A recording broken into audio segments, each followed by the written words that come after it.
All right, guys.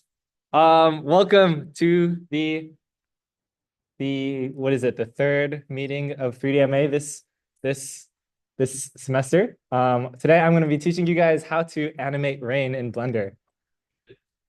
Fourth. The shortcuts: G to grab, R to rotate, S to scale, E to extrude. Edit mode is tab. Adding new objects is Shift A, and locking to XYZ is X, Y, or Z. But we're not really going to use most of these. I think the most important ones is Shift A for adding a new object. And then one I didn't add is just X will delete something. So X to delete. And yeah. Oh, also S to scale. That's pretty important as well.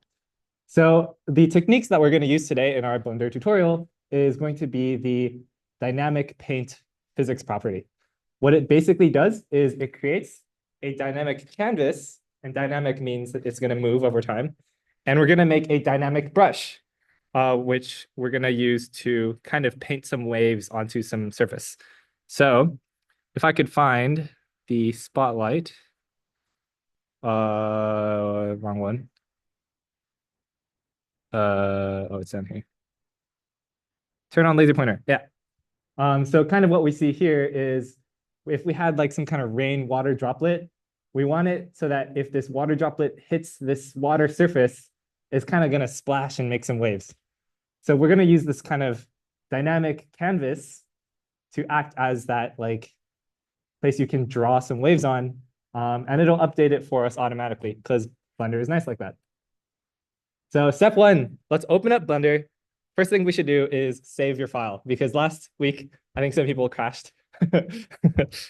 So create open a new Blender file, delete everything. You can use the shortcut A to select all and X to delete. So let me do this.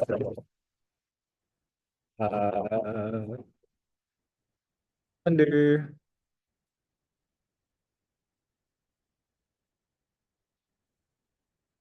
Okay. So A to select all. Let me turn on my screencast. A to select all, X to delete. You can just click delete. Now we have like a fresh new file. So step two, oh, I forgot to save. Oops. Save. I'm going to save this rain 4 because I did this 4 times now. Dot blend.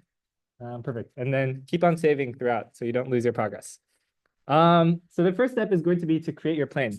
So to create a plane, we're going to do Shift A, and then you can go to Mesh, Plane, and we have a plane. And now it's pretty small. So the next step here is going to make it scale it a little bigger. So click S to scale. Just drag it to some slightly bigger size. It doesn't really matter, but just slightly bigger. And then what I'm going to do next is I'm going to hold Command A, and that's going to bring up this apply thing, Command A, and then click on scale. Command A, scale. So the reason why we're doing this is because whenever you make some kind of transformation to an object, like scaling or rotating, that's going to be added to its history. So to clear its history, to apply your changes, you're going to use that Shift or Command A and then scale. So now that we have our plane, the next step is to step 4, tab to go into edit mode, right click on your object and click subdivide. So the goal here is to add a lot of points to your plane. I recommend something like 50, but if you think your computer can handle it, you should bring it up to like 80 or something. And this is going to determine like how good quality the water is going to be. So tab to go into edit mode. I'm going to select all the vertices. You can just drag, or you can click A to select all, and then make sure it's highlighted. And then you can click subdivide right here. And then on the very bottom left, you're going to see the subdivide panel. So you kind of have to open this up, but type in the values 50, 60. I'm going to go up to 80 for here. And now you see it has a lot of points all over the place. So this is subdividing. So here's the steps again. Tab to go into edit mode. Select all the vertices, right click on your object, click subdivide, and then change this thing to 50 or 80 or whatever you want. When you subdivide, it's like 50, like in both there. Yes. Technically, I think it's 100 maybe? I don't know. Because I think if you just do it to 1, it'll subdivide it to 2. So maybe it's multiplied by 2. But yeah. Any questions? Anyone stuck? Yeah. Oh, okay. Okay. All good. All good. Okay. Next one. Um, Also feel free to stop me at any point if anyone has a confusion. Yes. Yeah. There's a little thing to that. If you're in object mode, like on the top left, it says object mode. When you scale this way, you always have to apply it. If you're in edit mode and you scale something, you do not have to apply it. Because what's happening here is that we're adding some transformation to the entire object in that object mode. Whereas when you're in edit mode, you're applying it to the individual vertices. So think of it as like anything you do in object mode is like temporary. And to apply it to every single actual vertice, you want to either do that in edit mode or you want to apply it so that it gets applied to the vertexes. Yeah. So good practice. Whenever you scale it in object mode, you always want to apply your scale. Good question. Okay, so as we talked earlier, this like ground is going to be our canvas to paint the water on. So go to the physics tab, which is like this bottom right thing right here. That looks like Earth and the sun or moon rotating around it. And then click dynamic paint and add canvas. So I'm going to show you guys what that looks like. On the very right here, there's like this physics tab. You can hover over it, says physics. Click on the physics tab and then click on dynamic paint.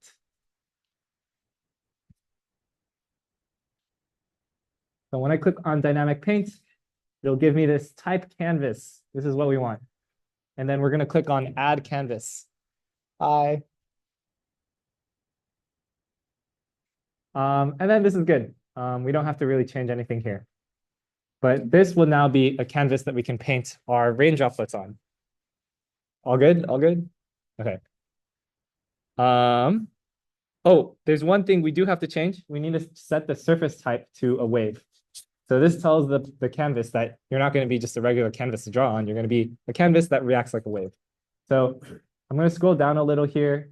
And where it says surface type, click, it's paint by default, changes to waves. And then you can just keep all these settings the same, but make sure that the surface type is set to waves. Good, good. All right. So the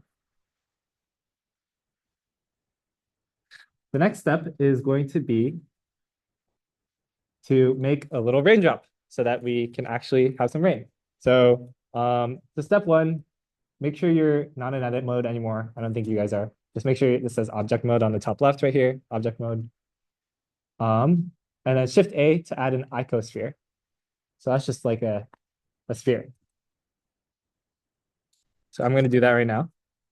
Shift A, mesh, icosphere. Kind of like this.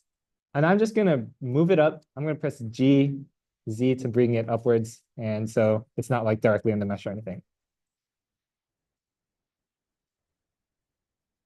So Shift A to add an icosphere and using G. G moves around. And this is important because we're going to have a little fun activity with moving around. Okay. Step 3, we're going to add the brush to this icosphere. So similar to before, select your icosphere, make sure it's highlighted orange, go down to your physics tab, and then we're going to add dynamic paint, but this time not canvas, but rather set it to brush. So now we're telling this, you're the canvas and you're the brush. You can click add brush as well and keep all of the settings the same. So here's the settings one more time. Physics tab, dynamic paint, add brush. G is to grab something and move it around. And then you can click Z to like bring it up only in the Z axis.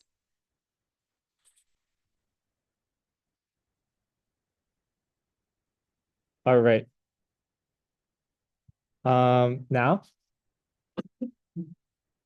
we defined a brush and we defined a canvas. So now all that's left to do is play with it. So if you guys press play, or sorry, press spacebar. You see that on the very bottom right here, like the thing down here is kind of moving around, right? This means that your animation is playing, which means all the physics is also playing. So if you select your icosphere and you click G to grab it, and you can move it around. If you bring it down to the water, notice that the water is now moving. Whoa. So play with that a little. It's kind of cool in my opinion. I didn't know this was a thing until like 3 hours ago. Um, yeah. You can imagine that what we're going to do next is we're going to add a bunch of these icospheres that all react to this like water that we've created. Is this working for everyone? Give me a thumbs up if it's working. Yeah, yeah. We're good, pretty good. It's really satisfying. Yeah. I could play with this for like, So they want to be blue with that or basically. yeah, yeah. If you want this to be smoother, you need to add more faces. So you can always go back in and then subdivide even more times until your computer crashes. So I just added a bunch more and then let's see. Oh, it's a little laggier for sure. I'm gonna undo that because it's too much. Okay. Okay, you have to go select your face, tab to go into edit mode, make sure everything is highlighted orange, right click, subdivide. So I recommend anywhere between like 50 to 80. How much did you do? No, I did 50. Okay.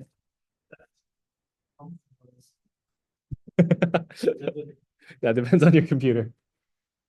Okay. All right. So I'm going to assume everyone got that. So next is making the particles for the rain. We already have like one pretty big rain droplet, but we now want a bunch of small ones. So we're going to create a new plane, Shift A to create a new plane, scale it using S, and move it up using G. So Shift A to make a new plane, scale it using S. Yeah, as big as the first one. And then G to move it up. G and then hit Z to do it only in the like up direction. G and then Z. And then like roughly around this much maybe. Doesn't really matter too much how tall it is. But yeah. So something like that is good. And then remember, when you scale something, what do we do with it? Yes, Command A, apply. Command A, apply scale.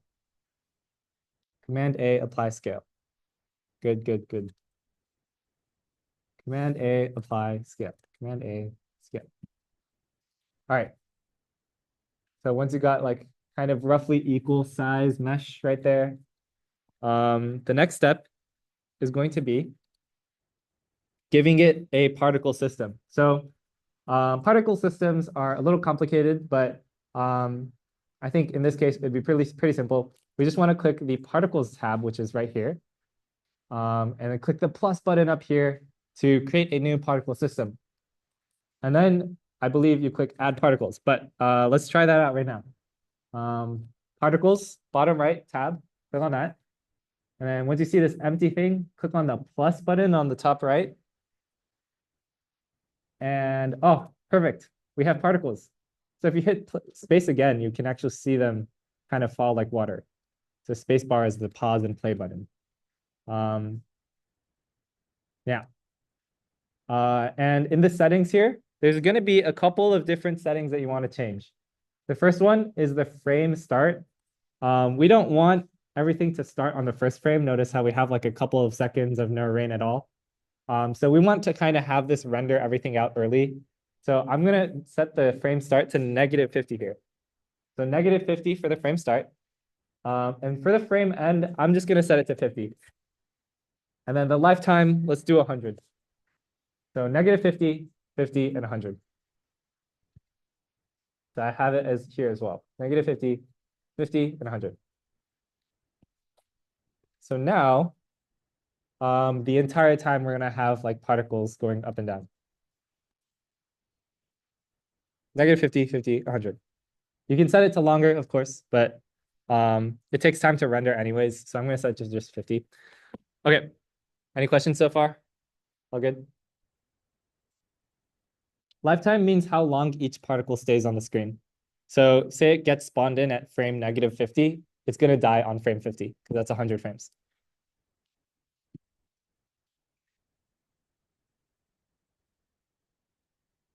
Right.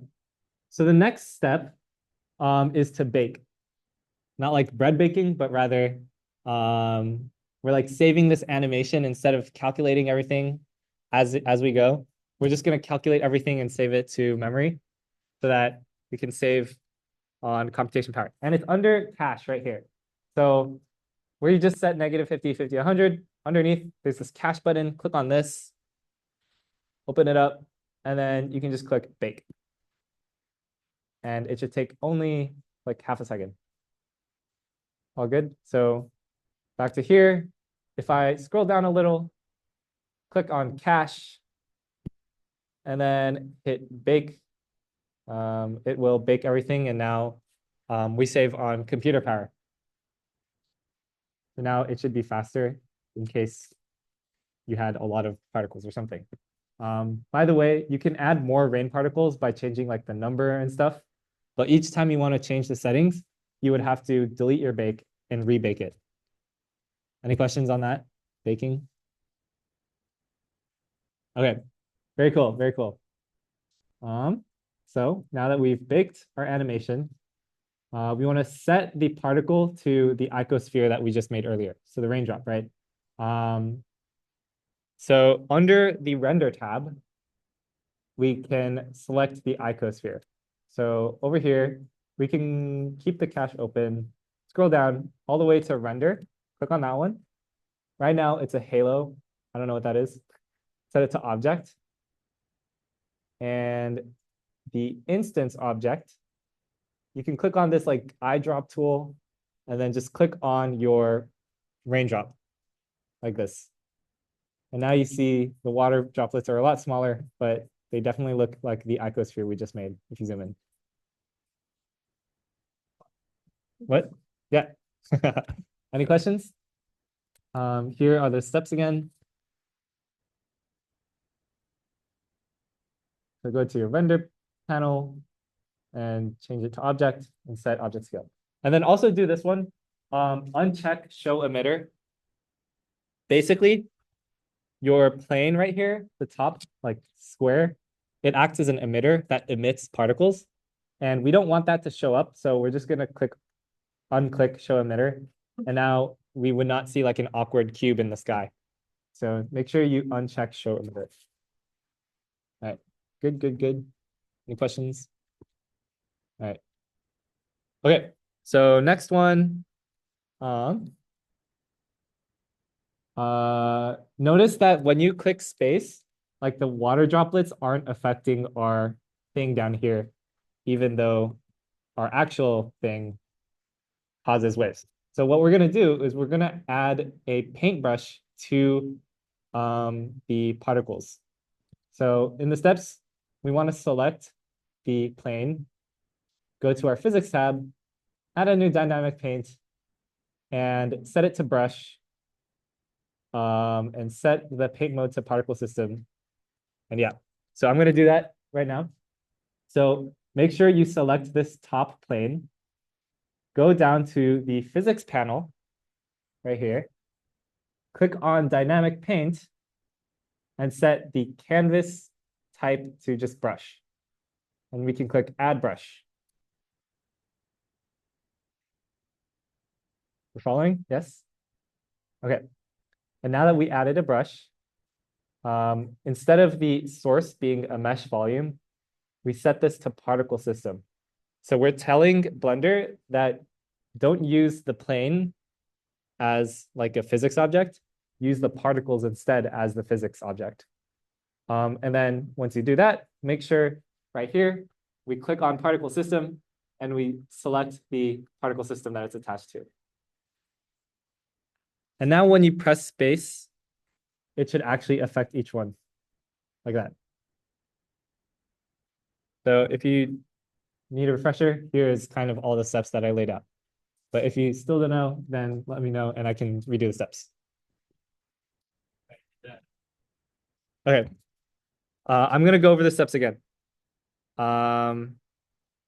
Just remove everything. So step 1, select your plane. Step 2, click dynamic paint. Step 3, set canvas to brush. Add brush. Step 4, change this to particle system. And then step 5, and this part is very important, set the particle system, like click on the one that actually exists. How do you change like the intensity of like the waves? Yes. If you want to change the intensity of the wave, you want to change how the canvas works. So you would click on your canvas and go back to your physics tab, scroll down, and you can change the damping or spring or smoothness. If your damping goes up, then there's going to be like less waves, I guess. Yeah. Another thing you can change is scale influence. Let me change that to like 0.2 and let's see what happens. Now everything is a little smaller. Whereas if scale influence was at 1, I think the impacts were a lot bigger. So I think this one's probably the easiest to change, scale influence. And I actually like scale influence being slightly smaller. So I'm going to set this back to 0.2. And maybe you guys should do that too. Select your plane for the canvas. Go to your physics property, dynamic paint, scroll down, and change scale influence to 0.2. So this is just a personal preference, but yeah. Any questions?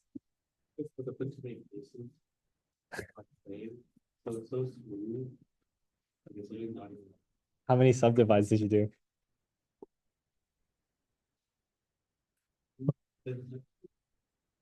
What? Okay. Yeah. But yeah, pretty cool, right? Pretty cool, pretty cool. Hopefully, you can increase the size of the raindrops by increasing the size of the sphere. So you can increase this as to scale, make sure you apply it. If you want the actual water droplets to be bigger. But yeah. Okay. So I'm gonna move on to the next one. So we're very close to finishing. All we have to do is do some general touch-ups on the looks. Did you have any questions? All good? Okay. So the water and the water droplets, we're gonna both use a glass shader because it kind of looks like glass where it's see-through and it bends light. So under the materials tab, so let's select our rain droplet for now. You can click on that and go down to materials tab. It's like this red ball kind of thing. So click on materials and it should bring you to this thing that says new. So I'm gonna click on new, add a new material. Bless you. Why is it loading? Oh, this is a good time to save, by the way. Let's all save our projects. Command S. That scared me.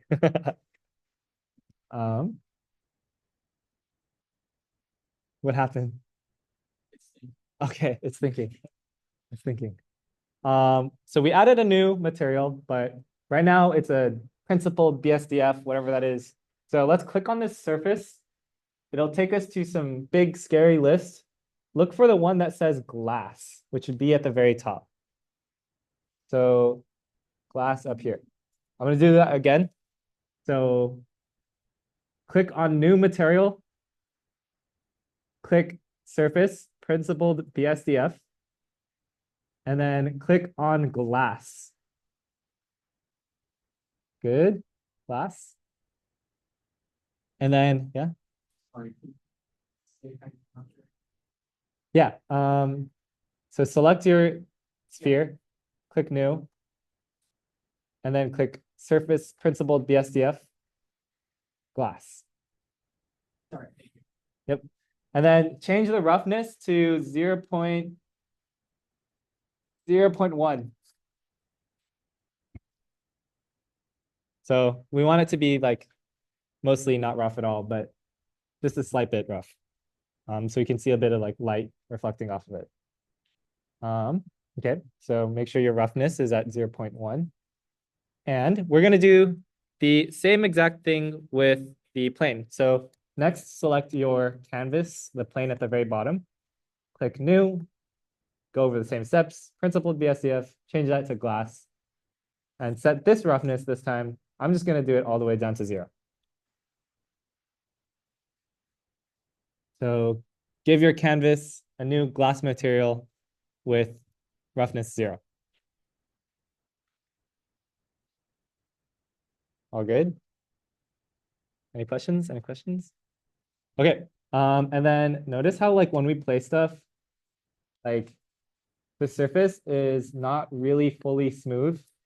You can still see like individual square pixels on here. So what we're gonna do is we're gonna shade these smooth by right-clicking on the object and clicking Shade Smooth. So right-click, Shade Smooth. Right-click, Shade Smooth. And we're gonna do that on our sphere as well. So right-click, Shade Smooth. Right-click, Shade Smooth. Cool. Any questions about that? Now it looks like a smooth ball instead of like the ugly ball. All right. All right. Pretty good. So if there's any questions, okay. All right. Next step is render settings. Now, normally Blender does still images, so we kind of have to give it some settings so that we can render an animation. So at the very, all the way over here, at the very top, we're gonna have this render panel. So if you click on this render panel up here, it should give you a bunch of properties everywhere. So I'm just gonna expand this a little so we can see a little easier. But in this render panel, again, it's this button all the way up here, render. We can, we can click on motion blur, which is down here. Click on the checkbox, make sure it's enabled. That way, our rain isn't gonna look like individual droplets, but rather a smudge of motion. So again, first go to render panel, scroll down, motion blur, check this box. If we want more motion blur, we can increase the shutter. If we want less, we can bring it down. I'm gonna make it like 75, 0.75. So set the shutter to 0.75. And then this next part is also important. The steps, bring this up to 10. 10 steps. 10 steps. I have it up here as well. Oh, I did not do that. Okay. But yeah, 10 steps and 0.75. All good? Questions? Okay. Steps is kind of just like how many calculations it's gonna do. So like 10 calculations rather than 1. So I think it's just like better quality. Yeah. And then we have another settings that we have to change. But this time, on the top right, instead of the render panel, let's click on the output panel. So click on output, and this is where we're gonna tell Blender to create a video instead of an image. So in our output panel, the first thing we're gonna do is change our frame range. Remember how we did -50 to 50 earlier? This time we're gonna do 2 and 50. The reason why I do 2 instead of 1 is that when I set it to 1, there was like some weird visual defect where the particles weren't exactly spawned in, and there's weird motion blur. So set it to 2 and 50. So this will start at 2 and end at 50. And then the next step is to change your output. So instead of rendering it to some random location, you can click your folder. I'm just gonna save mine to desktop because that's easiest. And you can name it something like rain animation and click accept. So now my output is going to be on my desktop.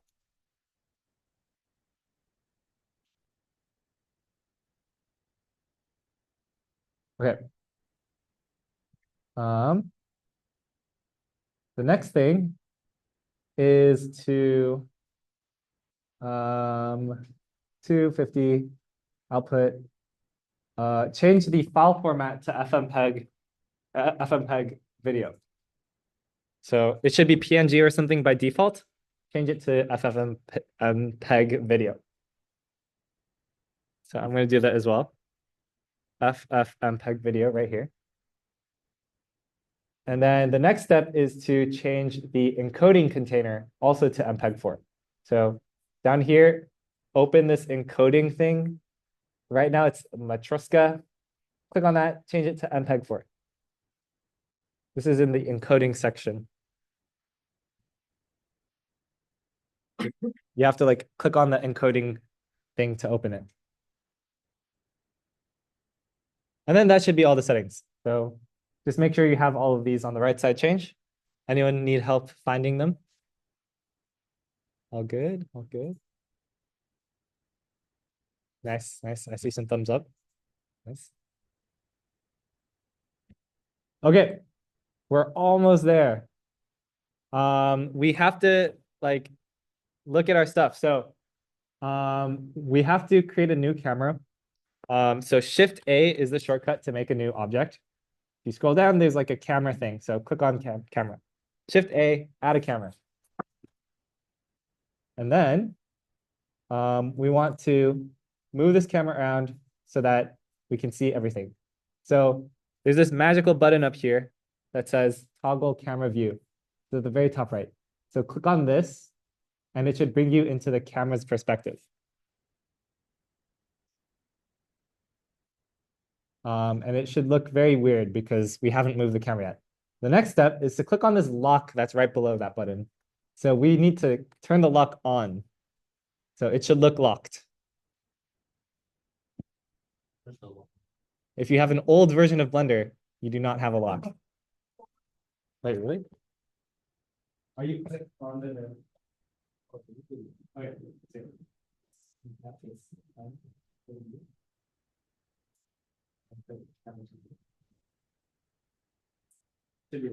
Anyone else not find it? Oh. All right. So what I just taught Francis was that if you click the N key, N, it should show this like sidebar, N, and then go to view, click on view, and then click camera to view, lock camera to view. I'm going to do it again. Click N, go to the view panel, and then click camera to view. All good? So now when you move around, the camera will move with it. So just move around. If you need help moving around, you can use this zoom button or this move, or you can drag this around on the top right. Basically, these three buttons up here will help you navigate around. And you should be able to set it to whatever perspective you want. I'm just going to make it something like, kind of want to see the water and the big water ball or something. So something like this. Anyone need help navigating around? All good. I'll give you guys a second. I'll walk around. Yeah.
on this third one, I just was like, we'll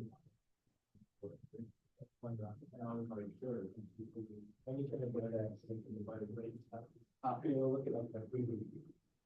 Oh, okay.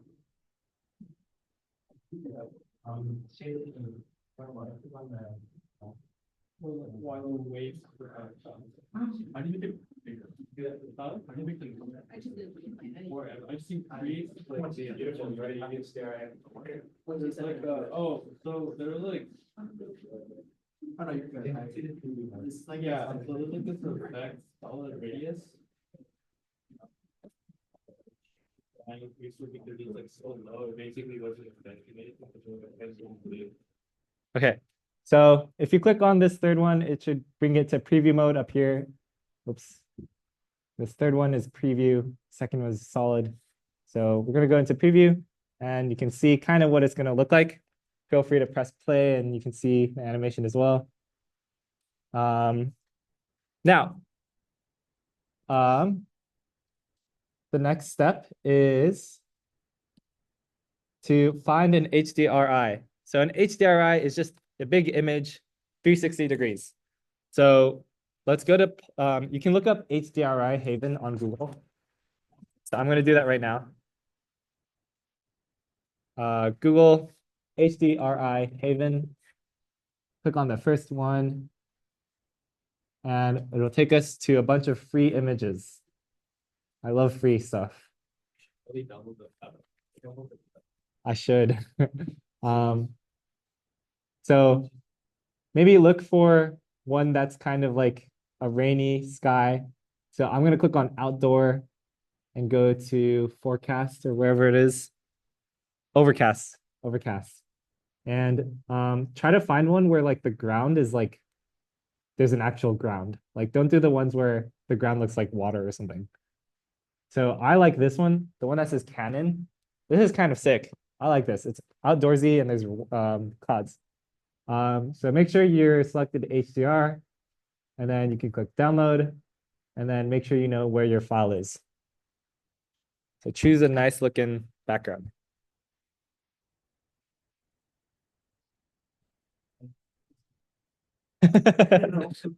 They are also cool.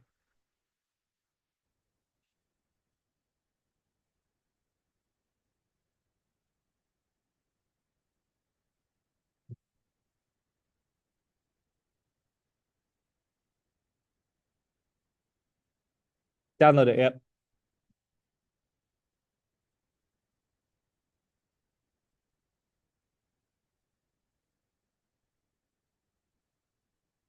Okay. So, anyone still looking for one? Okay, I'm gonna move on. Once you downloaded one, we want to set the background of the world to the HDRI that you just selected. So go to the world panel, which is this red one that looks like Earth. This one. Step 2, click on color. It should be like a solid color right now. Click on like it's either green or like yellow or something. Click on the circle right next to it. Select environment, and then click on the open button, and it should open up whatever image that you just downloaded. So go to the world tab, step 1. I'm gonna do it on the screen. Click on the worlds tab. Click on the yellow circle next to color, right here, yellow circle next to color, and then go to environment texture. Click environment texture. Then you can click the big button that says open. Find your HDRI that you just downloaded. Select it and click open image. And now if you go to your render view, it should look like that. All right, anyone need help? Let me open up the instructions again.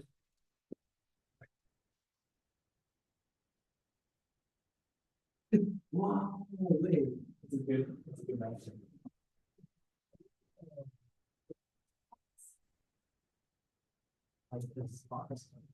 Oh, I like, you see that? Yes. Hold it and drag it up. Hold it down. Bam. Alternatively? Yeah. I think if you push it's longer than like. I know. Probably. It's just ways to do it. Thank you.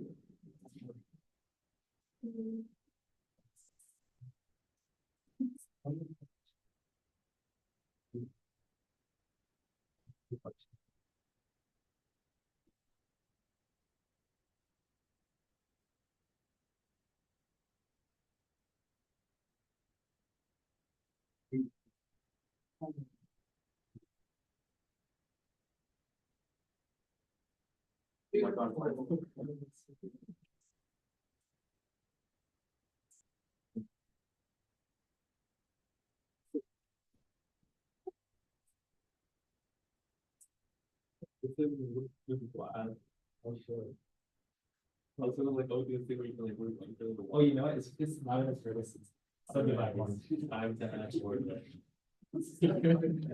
Yeah, in case you didn't get it, I guess I didn't really say it, but click on this like render button. So it's wireframe, shaded, preview, and then render. So click on the fourth one that should, if you ever hover it, it should say viewport shading. So that's how you see like the background.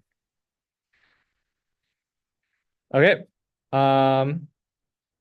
And I forgot to make another slide, but your last step is to render it. So render animation. It's at the very top right, or top left.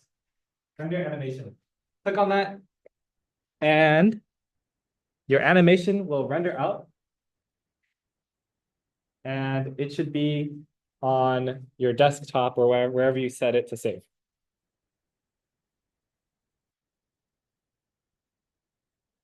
All good. On the top left, you click render animation. And then your computer should be very slow now. Yeah, It's struggling.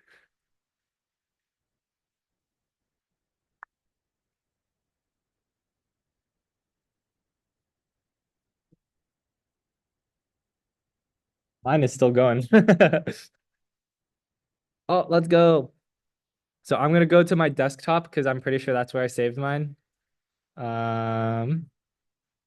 Rain animation. And boom, we're done. Congrats. Yay. So yeah, it's kind of it. Any questions? Any stuff you want to add to this?